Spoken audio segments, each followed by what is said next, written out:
The Family Life Kids Corner podcast is made possible by listeners like you. Ow. What's the matter, Travis? I think I slept on my neck wrong or something. It's really stiff. Oh, yeah. I've had that happen to me before. Are you still good to listen to the Kids Corner? I think so. Let me... Yeah, I'll get it. Thanks, Joel. Status report, Master Jacobs. All engines running at full efficiency, Mr. Dustin. We have ample fuel for another couple hours and temperature is holding steady. Carry on. We'll set the drill down once we have our results from the sonar room. Aye, sir. Chief, we've got a situation with the drill. Laura sent me up to tell you. Did she say what kind of situation? She just said if you had any questions, you should speak with her directly. Is that so? Very well. Jacobs, you have the controls. I'll be right back. Aye, sir. Jacobs has controls. Might want to hold on to your hat. It's pretty nasty out here. This had better be important, Reuben. That's what I told Laura. She says it'll be worth your time. After you. All right, Laura. What's going on? I was just sent this report from the engineers on the ground. Turns out the ice layer is harder than we realized. So? This drill should be able to handle it. I don't know how to explain it, Chief, but this isn't your run-of-the-mill ice. This drill isn't equipped to get through this stuff. What do you mean? It's an ice drill. It's made to cut through ice. Not this ice. Here's a sample we were able to recover. Notice how it sits in the boiler room and isn't melting. Is it even ice, then? It's still cold as ice. It looks like ice. Does it taste like ice? Don't try it. Trust me. So, what do you recommend? I say we need to come up with a new plan. If we can't use the drill, we'll need to get a little creative. You mean like dynamite? Not the worst idea, though we don't have any on board. We'd have to return to Greater Britain to stock up. Unacceptable. We have a contract to get through this ice and we can't turn back. Come up with an alternative before 10 o'clock or we will drop the drill head as scheduled. It's not going to work, and you'll have to explain to the board why the investors will be replacing their drill rig. I have my orders and you have yours. I'll return in a couple hours. What are you going to do? I don't know. Let's listen to the radio. Maybe that'll stir up some inspiration. Good idea.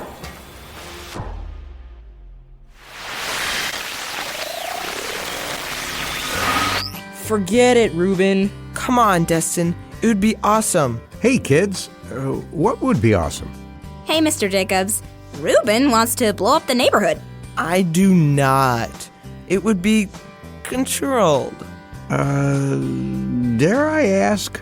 Okay, so it all started when my mom wiped out on an icy patch outside yesterday. Oh, dear. Is she okay? She's still sore, but nothing's broken. Anyway, Laura asked us if we'd help her chop the ice off the sidewalk. But after half an hour, we hadn't gotten anywhere. That's when we started to think of other options. Other options? Yeah, my dad has a few firecrackers left over from this summer. All we have to do is make a small crack, then put one of the firecrackers in there, and boom, no more ice. No more sidewalk is more like it. Or no more fingers. I have to admit, kids using explosives in general isn't something I can get behind. Thank you. I told you guys it was a bad idea. So, could you do it, Mr. Jacobs? Have you guys considered using salt? Salt? What's that gonna do? Wait, isn't that what they use on roads? My parents use it on our walkways, but I never thought to ask why. Does it do something to ice? Shall we go see? I have a bag here. Sure. So, firecrackers are off the table? Yeah, I'm not even sure it's legal to have those. Maybe not, but it'd still be cool. Well, let's see what Mr. Jacobs has in mind. Maybe this will be cool too. Alright, can we listen to the radio too? Sure, I'll grab one of the portable ones.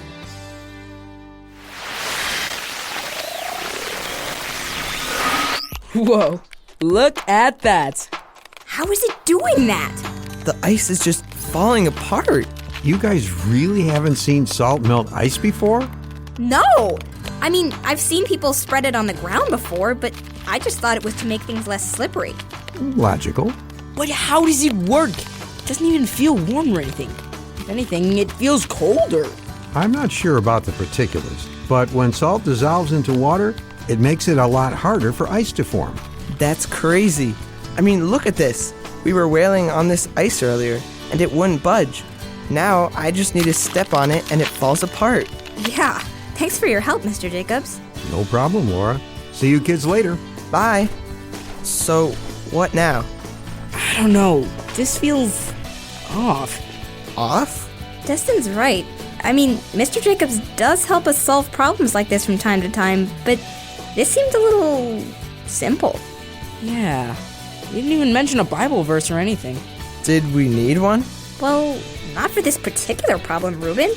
But usually we learn something about God or living for Him.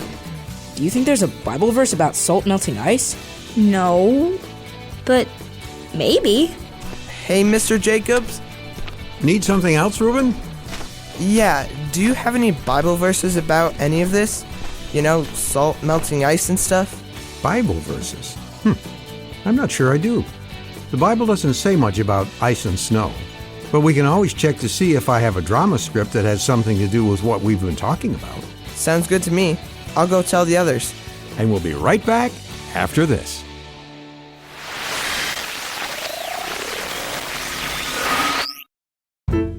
And now, from the garage of Lionel Jacobs comes the scriptural drama, Jeremiah and the Potter, an adapted biblical story about submission. Long ago, in the land of Israel, there was a prophet named Jeremiah. Good day to you. I bring the message of the Lord to his people, the Israelites. God's messages weren't always the most popular, though, and when Jeremiah did share them with the people, they wouldn't listen. They keep worshiping idols. Come on, people, turn back to God. He's got great plans for you, plans to give you a future and not to harm you. Jeremiah, are you busy? Just spreading your word, Lord. Do you need anything? You know a potter down the road? Go pay him a visit, and I'll give you a new message for the people. And so Jeremiah made his way to the local potter's house, where the potter was hard at work. Good to see you, Master Prophet. I've just pulled a fresh batch of jars from the kiln if you're in the market. No thanks. I'm just here to learn. Learn, huh? Okay. Usually prophets are in the teaching business. Well, I'm going to get back to work. I've got a pretty big order this week, so I can't talk. And with that, the potter spun up his wheel and began working with a new lump of clay. But it didn't go quite to plan. Ugh, come on, why won't you work with me? Hardened? Not you. This clay, it's not cooperating. I was going to make a nice drinking mug, but every time I get it to go small enough, it breaks. Looks like this clay is going to become something else. Maybe a nice cooking pot.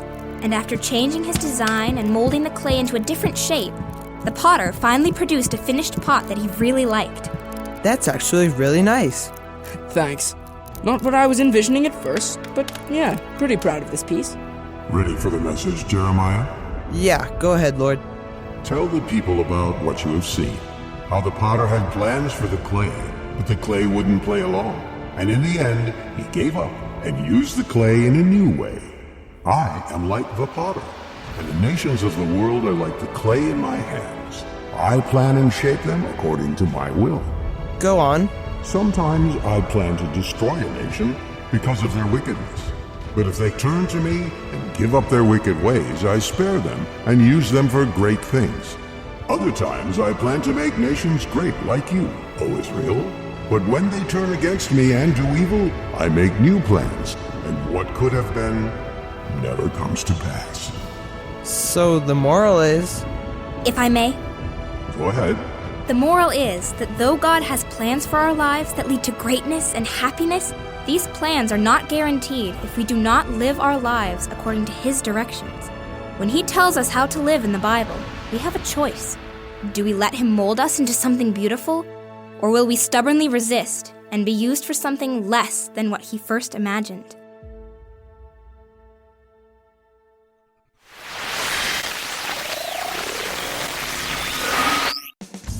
I'm guessing you kids might have some questions. Yeah, I understood the message of the drama script we read earlier, but what does it have to do with salt melting ice? Yeah. Pottery, ice, God's commands? I think you lost us, Mr. Jacobs. Well, it was a little bit of a stretch, Destin.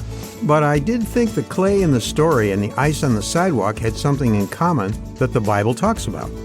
Well, we're listening. Okay. In the Bible, there's a lot of talk about how our own sin and stubbornness gets in the way of God using us the way He wants to.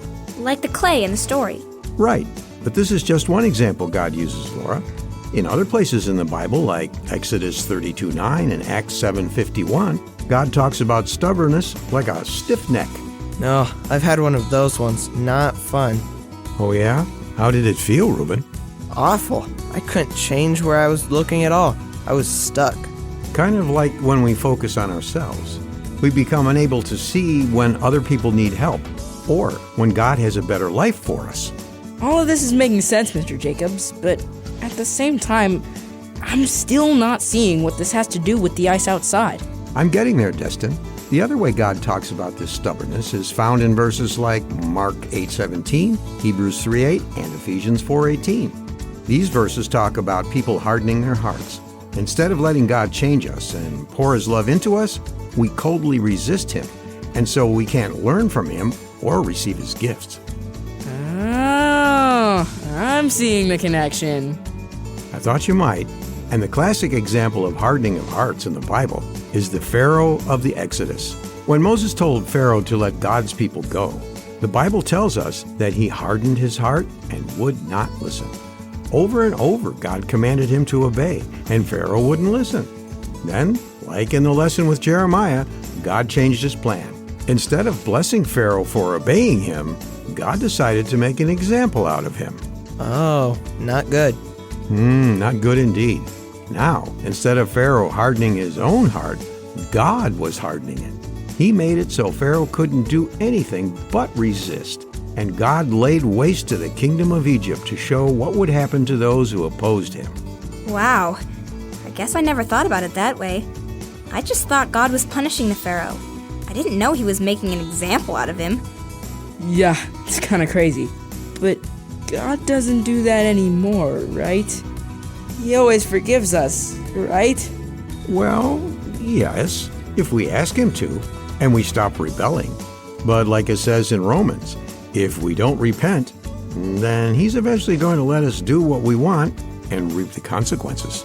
Well, I don't want this to happen to me. So, how do I not have a hard heart, Mr. Jacobs? I think He already told us. We need to follow all the commands God has for us and stop doing what is wrong. Okay, Laura, but that's not the easiest thing to do. Hey, I don't make the rules, Reuben. You both are right. And though it is hard to live for God, God doesn't call us to do the impossible. For one thing, when we turn to God, He doesn't leave it up to us to chip through our own stony hearts. Instead, in Ezekiel 36:26, He tells us that He will give us new and living hearts, and He will fill us with His Spirit that will give us the power to live according to His Word. Huh. That's a lot to think about. I wonder if I have a hard heart. Yeah, me too. It's always a good thing to ask ourselves from time to time. Are you guys going to stick around a bit more? Nah, I've got to go see if my mom needs any more help. And I've got to go too. Thanks, Mr. Jacobs. No problem, kids. Oh, want to turn off the radio before you leave? I got it.